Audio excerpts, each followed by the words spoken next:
Hey, what's popular human beings of the United States of the Earth? What's going on? Welcome back to the Braves Vlog. So we got a few things we can talk about this morning. First thing I want to talk about is big downs today. Big downs, is that a thing? It is now. Big downs to Smoothie King for preparing me a nice frosty Hulk with peanut butter, size small. Don't get the large and the medium. It's too much. That's just too much. And your calorie count is already going to be kind of off, right? Because it's got a little bit of sugar in it. That doesn't matter. Here's what matters. They fixed my beverage, prepared it, and they put a lot in it, and then they squeezed the top on top of it. And I could tell because some of the smooth deliciousness was coming out of the little straw hole before I put the straw into it. So then I went to grab it, and it, like, the top came off because it was barely on, and it splattered all over my hands and everything. It was really sticky. I had sticky stuff all over my hands, and that's just weird. It's really weird. So I had to pull over to resolve that problem. So big downs to them for fucking up my morning with that shit. Yeah. Okay, so it's a lot of good stuff to talk about. First things first, let's talk just a little bit about, let's touch on the quick things first. So Stan Lee came out and said, hey, I support Zendaya as Mary Jane. It seems to be, okay, so when this Mary Jane Zendaya thing first came out, the thought was, it wasn't confirmed, so a lot of people were saying, well, it's just a rumor, but she's playing Michelle. Even one of you guys even commented on one of my videos and was like, she's playing Michelle, like she's not playing Mary Jane or MJ or whatever, right? She's playing Mary Jane. And so we had Stan Lee come out, had a lot of people come out and protect it and stand behind her on it or whatever the case is. Still, I don't think there's been like an actual announcement, like right out in paper writing that, hey, this is going to be Mary Jane.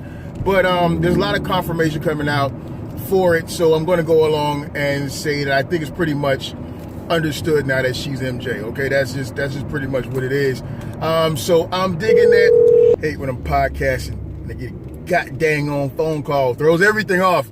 So so let's go back into this and find out where we were before that phone conversation. Okay, so there's still been a little bit of hiccups in the community about the whole Zendaya thing, and I'm seeing just so much back and forth, and I addressed this in the vlog already, so don't want to go in depth. I want to touch on it again, and what really makes me want to touch on it again, besides this it being my current obsession anyways, right, is the fact that some of you guys are so visceral about this situation. It goes a little beyond like the nerd passion and aggression deal that I actually touched on with it, right?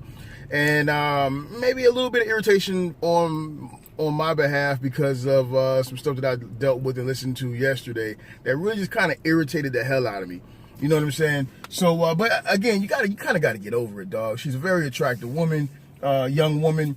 She's got the red hair. Red hair ain't too hard to deal with. A lot of people have come out. A lot of critics and nerdists and all of that stuff have come out and mostly rallied behind her, I like to think. So I think it's time for you to get in line. And this point has been made before. I made this point many a time, and I'm going to make this point again.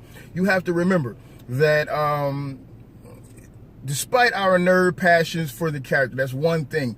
But you have to remember that comics, the history of comics, I know you guys want to try it. A lot of people want to try and paint it as if the history of comics is all about, free expression and blah, blah, blah, and transcending everything for imagination and creativity and sci-fi fictions, and that's really bullshit, actually. I mean, it may be that now, and it may have been that then, but the reality is, as far as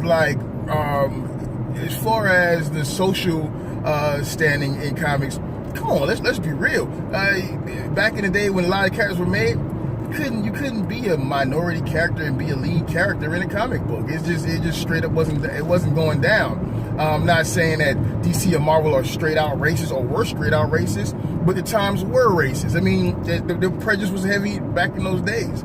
Prejudice is heavy now. You know what I'm saying? So, which is why we're having this conversation, right? For the most part. So, yeah, let's touch on social justice for a minute, right? I'm not a big social justice warrior, but certain things are necessary, and social justice is necessary in certain situations, right? You are going to see, I'm telling you, whether you want to accept it or not, whether it makes you uncomfortable or not, and it should make you uncomfortable, you are going to see a lot of things that were predominantly white, predominantly Caucasian, predominantly white middle-aged men, predominantly white men, period. You're going to see a lot of that change. It's because those things were established during a time where that rule was in effect. Like, you know, I'm trying to be as friendly as I can about saying it, right?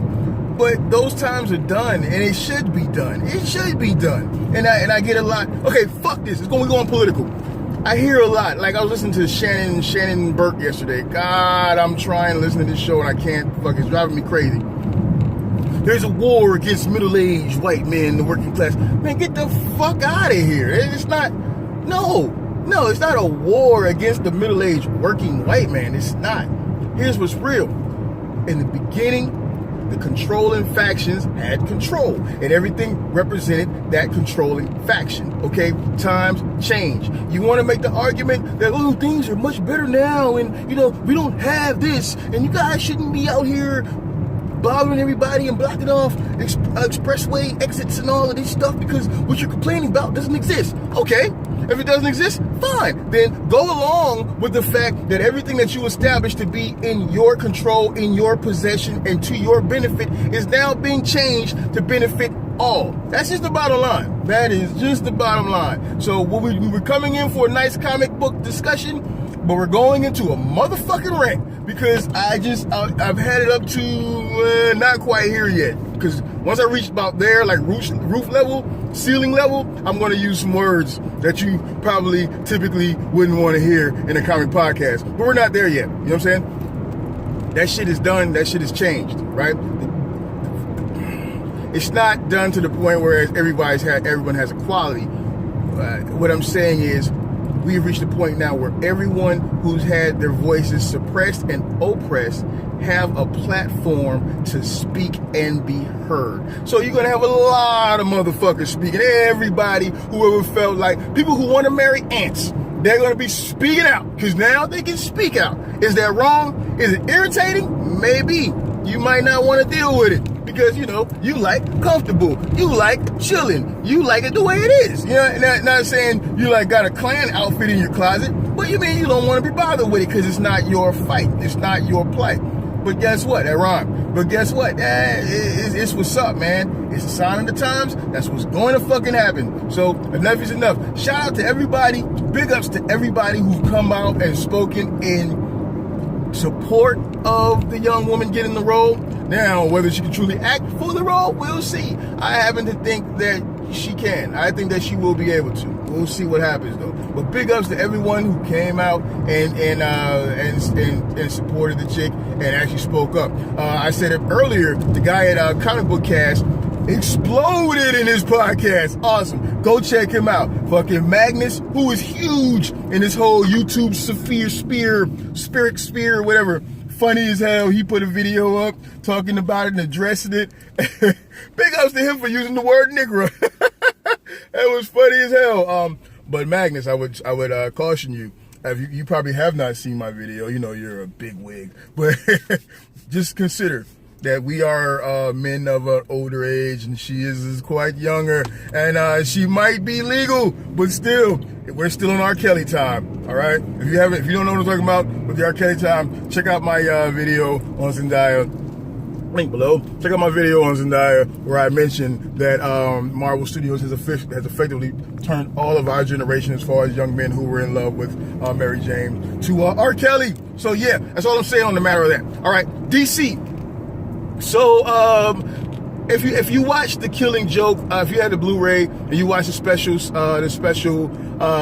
features and stuff, then you got a chance to take a look at the behind-the-scenes work on the Dark Justice League animation coming out, right? Justice League Dark. Okay, so it has now been announced that they're going to actually make a movie as well, like a real-life action movie, right? This is pretty cool. Now, I'm saying that to say this. All right, a while back, I made a point and I said in this video, on these vlogs that I do, I was like, you know what, man, if they were smart, they would use all of their machines, all of their apparatus, all of their media formats to push their universe and help develop their shit. All right, DC I'm talking about, for the DC Cinematic Universe, because they're playing catch up, right? And instead of fucking up movies, trying to cram it all into one movie that you release, hey, use all of your utensils, use all of your tools. My mom always told me, son, when you got to get something done, don't just look at it one way. Don't just look at one thing. Use everything you got and knock it out. That's what I'm saying to you guys. And I'm thinking they heard me. That's what I'm basically saying. I'm saying all of that to say, I think they heard me. Probably not. But I'm telling you, I came up with the idea. Me, brave. I'm claiming that. Me, I did it. Mine. You know what I'm saying? So, back to it. So, okay, so we'll see a live action Justice League Dark movie in development. Probably won't see it for some years now. Probably like somewhere in 2018 or something like that. But it is underway. As a matter of fact, I think the guy's supposed to be directing gemmie. No, that's something else. I'm crossing up my wires here, but we will see that, and we will see that the Justice League animated Justice League Dark movie will also be tied into this cinematic universe they're building. They've actually announced this. Also, something came out. It's a rumor that Teen Titans might be picked up on like Netflix or Hulu. I think Netflix for a third season. Some people don't want to see that. You're an ass. You're a dumbass. You don't know what you're talking about if you think that. You're a fool. Okay, it's wrong for me to say that. That's nerd raging. But damn it. Damn it, I'm going to say it because Young Justice was an awesome show. I love that show and I wanted to see it go further. If they are picking that up now after all of these years, it's a good chance that could also be a tie-in push for a project in their DC Cinematic Universe. I think they're going to use all of these things, which makes me want to touch on something else. Okay, Rebirth. All right, Suicide Squad, which was number one at the box office for its third consecutive week, and I just went and saw it again last night. That's 5 times. Oh, that's with the Brave cut, obviously. I walked out, after a certain point, I leave because, it gets fucked off from there. Like, after they leave the building, after they get Amanda Waller, after the last Joker Harley scene, maybe the bar scene is still good. After the bar scene, yeah, I'm out. That's the end of the movie for me. I'm out. I want to remember them while they were up, while they were all the way up. That's one more time I did that. Okay, so that's 5 times for me. That's 5 times. Count them, 5. All right, so I'm fully in support of that shit. Okay, so dig it. Yeah, Suicide Squad held the box office down. Not making a whole bunch. It was like 20 million or something around that way, but still, that's in a weekend where no movies made no money. So that's still doing good for them. They're still pushing. They're still holding it. That's great. They may lose it this weekend because you're going to see Don't Breathe and a few other things come out. I don't know. I'm not a movie critic guy, number guy. I don't fucking know. I don't care. So, yeah, that's that. But, what the fuck was that rant? I was doing so much of a rant, I lost my place. I'm thinking that we will see all of these things tied. Oh, yeah, that's what I'm going to. Okay, so maybe I edit that out. Maybe I won't. So, Rebirth Suicide Squad comics. Supposedly, I'm going to pick this comic up and read it. Supposedly, the Rebirth stuff has Suicide Squad modeled heavily after the Suicide Squad from the movies. However, from what I understand, Deadshot is not black. He's white in that comic. He's always been white. Fine. But it's funny because in the Assault on Arkham, he was black. That dude was black, man. Right? So it makes me wonder, like, what the hell is the disconnect there? Like, let's line this shit up, bruh. Let's line it up. Because I've gotten used to my Will Smith Deadshot. So I want me more of that. I want me some more of my Will Smith Deadshot. So take that guy in that comic, rebirth that bitch again. I call it Afterbirth. That's disgusting, right? And blacken them out, and I'll be happy then. What are you saying? You don't like that? What are you doing, Brave? You motherfucker! No, fuck that. Make him black. I like that. I like that a lot. He was black in the daggone Assault on Arkham. He was black on the daggone Suicide Squad movie with Amanda Waller. That's some gangster shit right there. Now, so go ahead and make him black in the comic book, and let's make this good. Then I start buying that. Then all you got to do is get that black or dark blue out of half of Harley Quinn's head and that red, get that shit out of there, and just do the tips. You make my blonde Harley Quinn. I don't like that other shit, man. I don't like that shit at all. All right, let's push all of that aside. That's all your comic book shit you're going to get from me for this one right here. That's your rants. Okay, so got another phone call. So here's the final thing I want to touch on. I'm going to touch on this. And this is political for you nerds, but I think we should listen. We should talk about it. We're going to touch on it nice and lightly, right? This Shannon Burke cat out of, he's now here in Atlanta. He has a radio talk news show. He is the successor for Michael Graham, who rumor has it got fired or something. I don't know if that got to do with, I'm going to assume it has something to do with, Trump taking over the party, Republicans, blah, blah, blah, blah, and all of that shit. All right, so Shannon Burke show I have had issue with. I try my best to listen to. I try to listen to everything, but I really had issue because I feel like this cat is like dog whistling, or I felt like he's been just dog whistling and doing it purposefully to make a name for himself. Right? I tweet out to him. You know what I'm saying? He actually followed me back. That was pretty cool. Not saying that I have any impact on his world at all.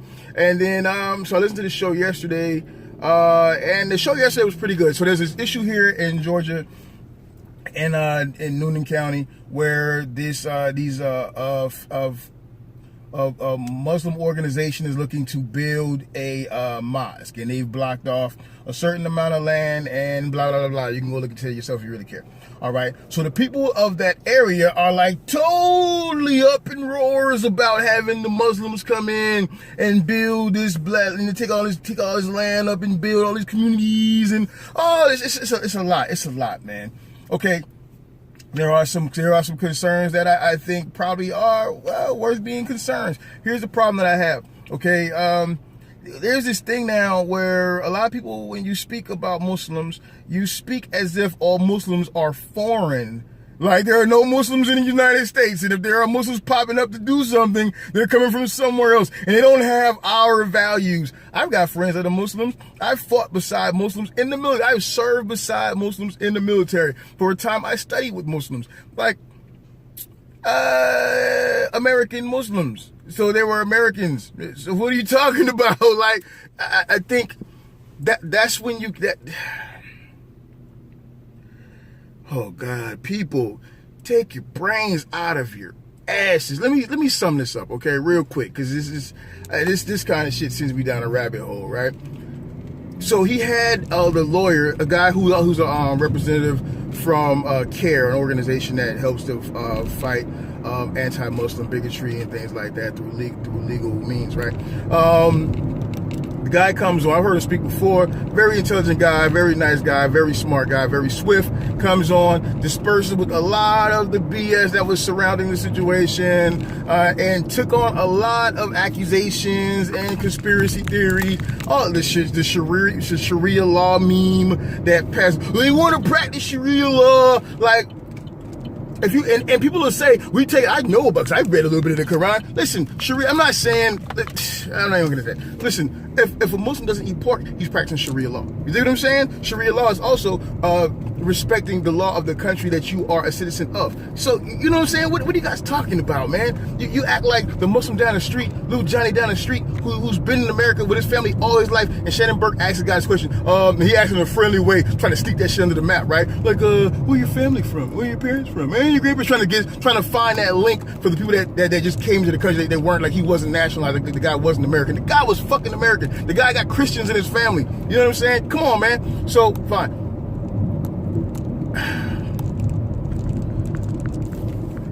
You can try to pretend that you just have concerns, right?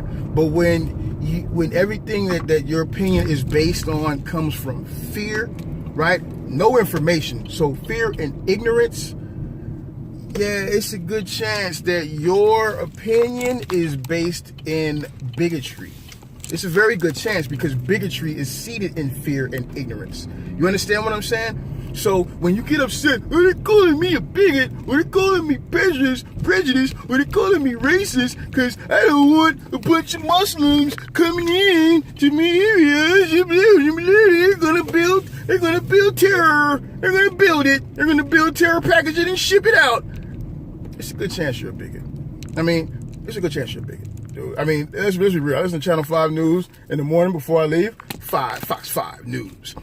And I'll be honest with you, I am more terrified about leaving my house and having some Atlanta Rack Savage, not Chirac, but Atlanta Rack. You see what I did there? That's not as good though.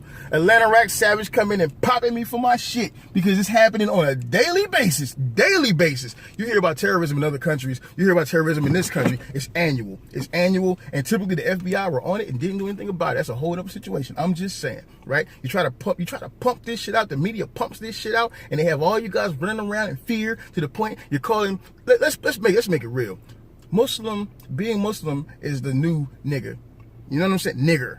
You know what I'm saying? And the coolest thing about this show yesterday, the coolest thing, and I'm gonna say this and I'm gonna get out of here, is, you try to play it all cool and people call and say, I'm not a bigot just because I don't want this. I'm not a bigot just because I don't want that. But then they're saying like little dog whistle shit. And then this one guy calls, perfect guy.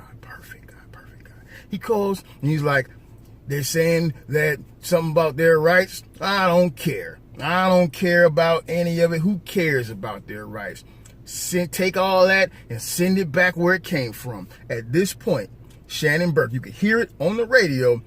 At this point, he had to be like, oh, this caller is one too far. Yeah, that guy was like, send them back where they came from. Shannon Burke says, well, the guy is American. I don't care. Send them back where they came from. Me and you, not all of you, but me and you know if I'm looking at you, you know what I'm talking about? We know what that is. We know what that is, right? We know what that is. And the part that I found, and I was getting into the show, the part that I found most depressing and disappointing was that he didn't check him. He didn't check the guy. He told the guy, thank you for your call. He continued to laugh with the guy a little bit. That shows me a lot about you right now, Mr. Burke. And I would hope that wasn't the case. I was trying to give you the benefit of the doubt. I don't think you're a racist. I don't know if you're a bigot, but I know that you're not doing anything to change the status quo.